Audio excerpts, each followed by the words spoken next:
Hi guys, my name is Alyson and I'm the artist behind Little Felted Friends.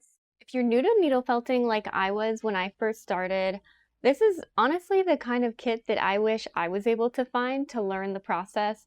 There wasn't too much out there at the time and nothing that included like very visual aspects. I'm a visual learner and I really find learning through pictures is easiest for me to go.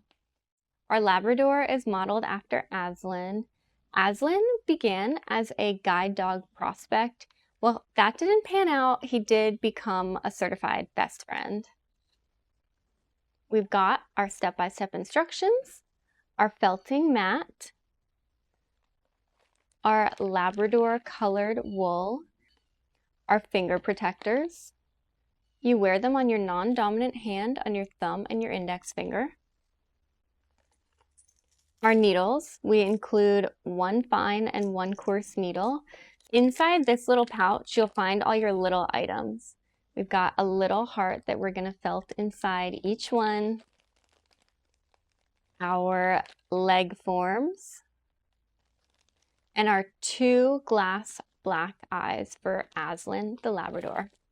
Okay, let's go make Aslan and we'll see how he turns out. I've unboxed my kit and laid everything out on my desk. I'm starting out by grabbing a little weft of wool. You can kind of roll it in your hands to get it started on the shape that you want. When I take my needle, I just pull it up and down. You never want to wiggle it inside the felt form or else you might risk breaking your needle. I'm going to use my fine needle for the detailed areas like around the eyes and the nose, and my coarse needle for the bigger areas like the ears, the body, and the head. I'm taking little tiny splotches of black wool and lining the eyes, and I rolled a little black dot into a ball and put it on for the nose. Here I'm making my body. I put the little heart inside, and now I'm going to add the little hips, and I'm making the shape and comparing them to the templates in the book. The book templates are to scale, so that will ensure that you have the right size proportions. You can add your little final touches and smooth any detailed areas out. I leave one edge of the shape that I'm making unfelted, and that acts as your glue. So that will be my attachment point onto the dog for the bigger body area.